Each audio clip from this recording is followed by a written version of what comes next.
竟夜做出咗最正確嘅選擇，遠離咗嗰個帶毒嘅認知嘅大仔李永漢、毛葉漢。咁我想問大家，你哋有冇試過喺你自己嘅生活當中遇到過呢啲喺認知方面、思想方面有毒嘅人？譬如話，佢永遠都係有一種受害者心態，就係永遠覺得你唔啱，全世界都唔啱，佢係最啱。譬如話，李永漢咪就係覺得阿爸阿媽唔啱咯，嚇你唔養我就唔啱咯，你唔俾嗰50,000一個月我請嗰2個工人姐姐養我3個仔女，你就唔啱啦。你唔俾我咧，我就對你作出一啲咧，即係傷害你身體嘅行為啊，或者污蔑個老豆嘅名譽啊，或者將阿媽層樓攞去按啊，即係諸如此類咧，好不義sorry，應該係好唔義、好不孝嘅行為。咁嗰啲毒人咧，如果係你嘅朋友咧，佢就冇可能咁做啊。喺金錢方面未必苛索到你，但係有一種人比苛索金錢仲有毒嘅就係苛索你嘅道德，苛索你嘅情緒。咁你就要小心啦，因為隨時會將你拖入呢啲情緒黑洞，同埋搞到你自己嘅心情都差晒。嗱，你譬如話有一個朋友，我都講啦，我好似講過幾次，之前講過一個，咁最近又我嗰個朋友又係佢咧，我好似講話佢有幾層樓，咁就而家好唔掂啊，咁樣10個啱9個蓋，咁我話喂，升翻咗個成幾嘅咯喎，不如賣咁一層半層填一填氹啊，你唔好10個啱9個蓋啦，係咪？咁佢話誒唔得嘅，即係你無論俾咩建議，佢都係話唔得嘅，唔得嘅，唔得嘅。揾仔女幫手又話唔得喎，但係佢加按嗰層樓，加按出嚟嘅錢就係俾自己啲仔女，但唔知點解咧，唔掂嗰下佢又唔揾仔女幫手，我只能夠講話24孝阿媽，你太好啦，你啲仔女太逍遙快活，即係好似阿鼎爺咁，即係揾阿肥媽，喂，拗嘢做，你俾份工我做啦，俾啲 part time 啦，我要養阿仔啊，即係嗰種啦。咁你叫你個仔揾工做咧，佢唔會揾嘅，唔得嘅，就係咁，都一樣啦。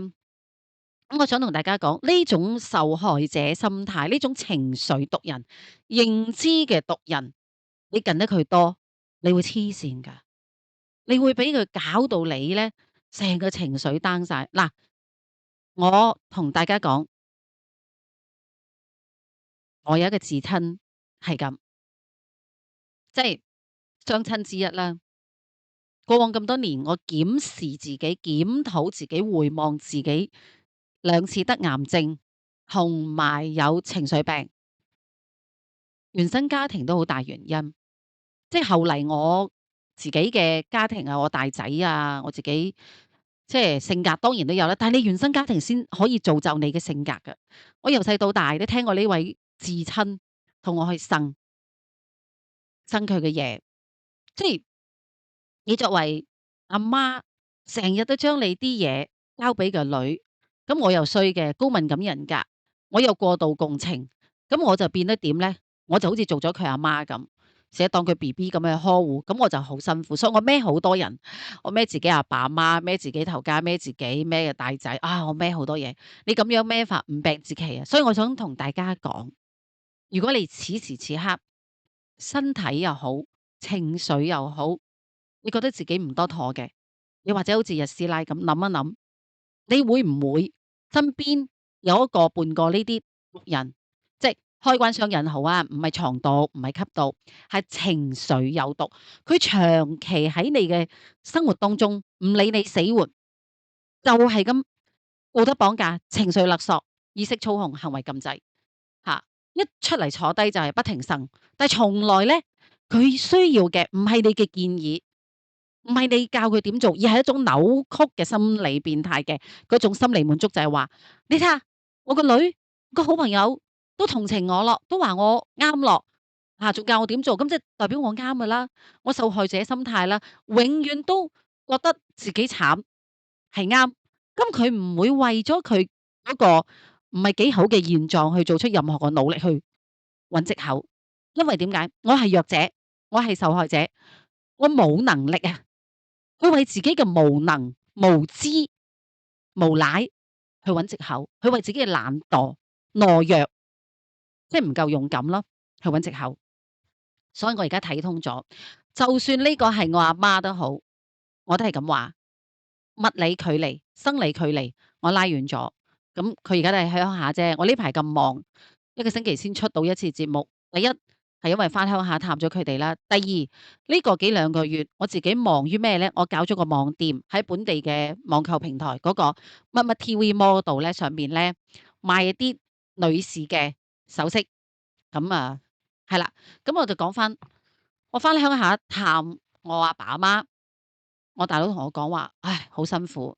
佢話其實阿爸仲麻煩過佢，因為阿爸咧已經係坐輪椅，某程度上包尿片，但係阿爸呢度咧冇亂嚟，即係佢身體係差。咁我哋都因為我大佬已經捱咗5年啦，我大佬都55歲。佢同我講話好唔好請翻個工人，因為我已經唔得啦，半夜3更成日冇得瞓，要睇住兩位老人家。我話好咁我自己唔能夠日日都喺即係佢面前盡孝，咁我唯有每個月俾家用啦，咁請個工人姨姨咁。咁但係咧，頭嗰十幾廿個全部都頂唔順我阿媽走鬼咗，因為佢對住人哋係咁搶，係咁搶人哋，俾佢搶到發癲。咁而家呢個工人姨姨 OK 嘅，因為佢心理素質好強大。我大佬都話：啊，我真係好佩服佢唔發癲。佢話我自己做個仔都發癲。我話因為我哋係佢仔女啊嘛，咁道義上、親情上，我哋都會過度共情。咁算啦。我大佬話：唉，你都係得閒先翻嚟啦。如果唔係，我驚你又俾佢搞到你癌症復發咁辛苦，搞到你咁辛苦係嘛？咁所以我都係聽佢講咯。你俾任何建議，我阿媽都係唔會聽嘅，都係話唔會㗎啦，咩㗎啦，嗰人害我好慘啊，全世界最慘係我。咁我話係你好慘。佢會問咁你有咩睇法？我話唉，聽你講啦，我都唔知有咩睇法。咁你成日都話唔願意採取我哋嘅建議，咁冇計啦。我話哦咁。係咯，係咁咯，咪可以點啊？呢個係我阿媽就老實講，如果唔係我阿媽，我永遠都唔會再見。但係生養之恩大過天，係嘛？一年都翻去見一次，咁所以我話鼎爺呢個選擇係非常之啱。我哋自己做普通嘅人，如果真係呢個人能夠避嘅，你都盡量避開啦。我係喺個節目入邊要多謝我大佬，不離不棄對我阿爸阿媽。你辛苦啦，真係日日對住佢哋。不過我大佬都好多嘢做嘅，請咗個工人姨姨之後，佢間唔中都出去唞下氣。如果唔係佢都黐線啊，真係會癲啊！所以同大家講，哪怕骨肉至親，鼎爺又好，我都好，都係採取一啲物理隔離、生理隔離同埋心理隔離。你要劃清楚，要起一道牆。去好好地去分清嗰個邊界感，就係呢啲係我阿爸阿媽，係我仔嘅命運，我還翻俾佢。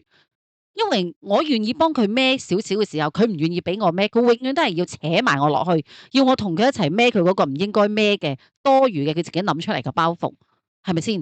冇計嘅喎，我尊重你咯，你嘅選擇，即係好簡單。我都好驚我個仔變成無業漢，因為我個仔而家讀完文憑課程係咪？即係佢問我好唔好讀高級文憑，我話好。咁佢話咁定係翻工好啊？啊，你是但一樣啦，但係你唔能夠兩樣都唔做。如果你好似嗰個無業漢即係嗰個大媽咁，我唔得咯。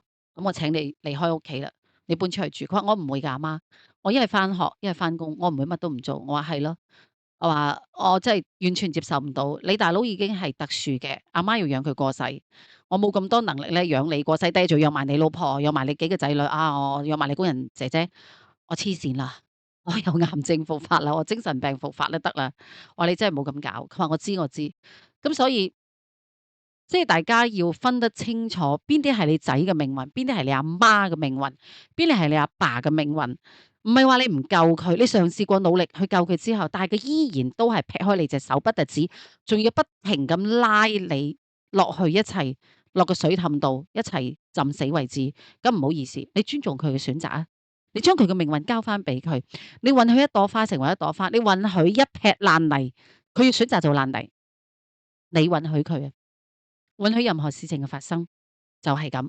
OK，咁所以我做出咗正確選擇。我希望大家咧，即係睇下鼎爺又好，我又好，自己放過自己，有啲嘢應該要放手，俾佢自己去成長，去行自己條路，咁先至係真真正正嘅愛對方。OK，好啦，今集講住咁多先。